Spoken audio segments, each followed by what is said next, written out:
Okay, and let's just make sure they're really, when we do questions, they're really clear and concise.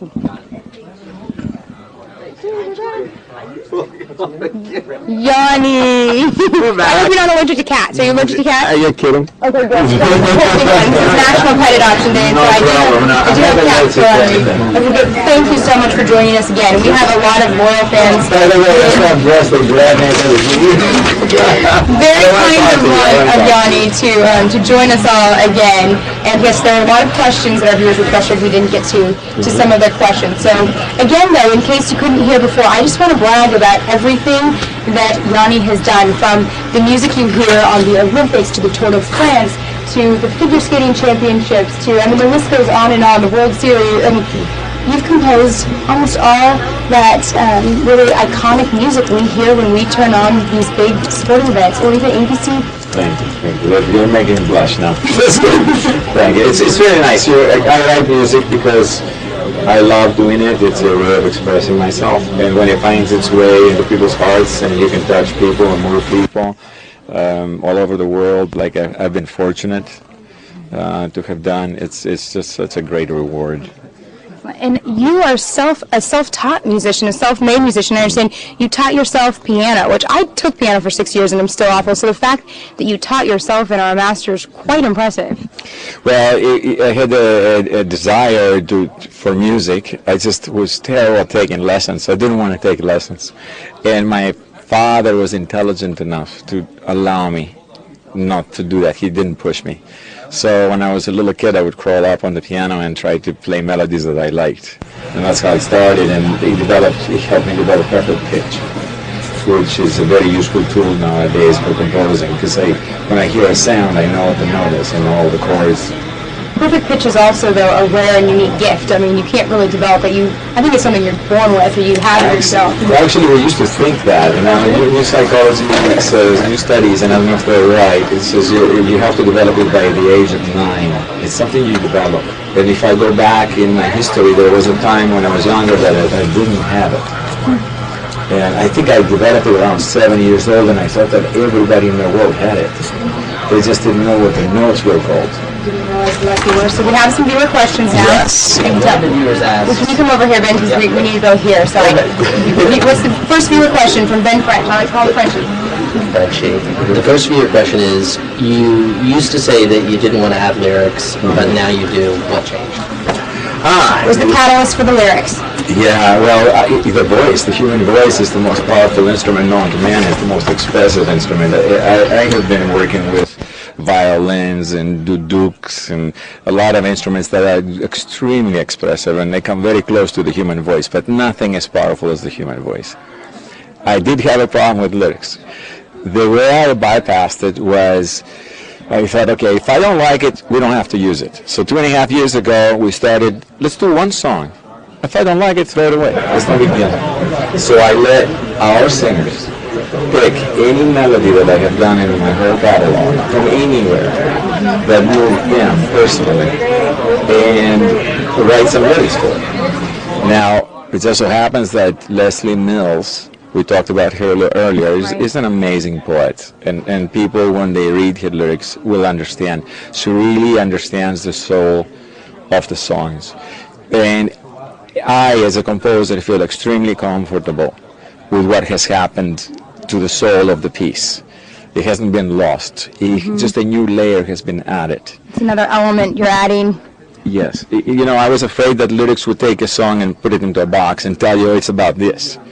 So if the lyrics are written in such a way that it opens the song up, then I don't have a problem. Plus, I gain the fact I have the human voice. And I don't lose it. We were talking a little earlier, when I go out on tour, I still have some of the best musicians in the world. Right. They're still going to hear who I think is the best violinist on the planet. His name is Sam Belgravinian. He's still with me. He's going to play. Well, that's interesting, because I think a lot of times, like you said, the voice becomes the dominant instrument. Yes. Where now you're just looking at the voice as one of the many instruments you're using in your pieces. Exactly. Everything is a voice. The violin is a voice. The human voice is a voice. The cello is a voice. I have a cellist from Russia that it's just ridiculous when he plays. It's just amazing. And all of that used to get it causes a variety. And I hope that the concert will go by very fast for the audience, because there's so much variety, and there's so much interaction and intensity, and the level of their development, their musicianship, the way they can sing, is so high, in my view, that when they come together, there's explosions take place. And I'm just a proud papa in the middle having a good time. It's an explosion of sounds. Okay, I'm going to get to another viewer question because I know there are a lot of them. Another viewer asks, they say they love Forever With You, and they want to know if Leslie knew what the lyrics were about when she wrote them. Oh, the song Felicia. Yes, she did, but I allowed her the freedom. I said, just feel the song, close your eyes, never mind what I wrote the song about. You know, what does it make you feel like? And then when she wrote the lyrics, I got goosebumps, and then the way she sings it with that voice, it's just, I don't know, I love it. And the original version of the piece, I played it at the Acropolis, it's called Felicia, and it's just beautiful as is, but again, I've said it many times, a CD is like a snapshot. Music is liquid. Even if I try to do the same song tomorrow with the same band exactly the same way, I can't. It will never sound or be the same. Right. So I just have fun with music. I just like to. Each performance has a different energy with it. Absolutely. Right. Next viewer question. What has changed about the show since Acapulco? I think a lot. I don't want to tell people, but the whole idea is to just surprise You're being everybody. hush. There's a lot of surprises. You have to go. Well, first of all, they're going to see the singers. They're going to see a lot of the musicians. Actually, whoever was in Acapulco saw quite a lot of the show. But whoever saw the PBS special, I mean, that's a very pared down performance. How long is the total performance you'll be doing with the new tour? You could go 2.5 hours. 2.5 hours. And I know you don't like to hear numbers, but Bob was just telling me something like 56 cities, so there's a good chance it'll be a city near you. Close your ears. I know you don't want to hear the total number of performances or concerts you're doing in the next 2 months. But something like 56, so there should be one near you. Yanni should be coming to a city near you. Next viewer question we're ready for? Advice for young composers. Tell the truth. Don't try to write hits. Don't try to fit in. Just, if you write music the way you feel it and the way you understand it and do it honestly, it will be completely original. You don't even have to try to be original because there's only one of you. And so most kids or beginners make the mistake of trying to write things that they think people might like. That's okay. That's a good exercise.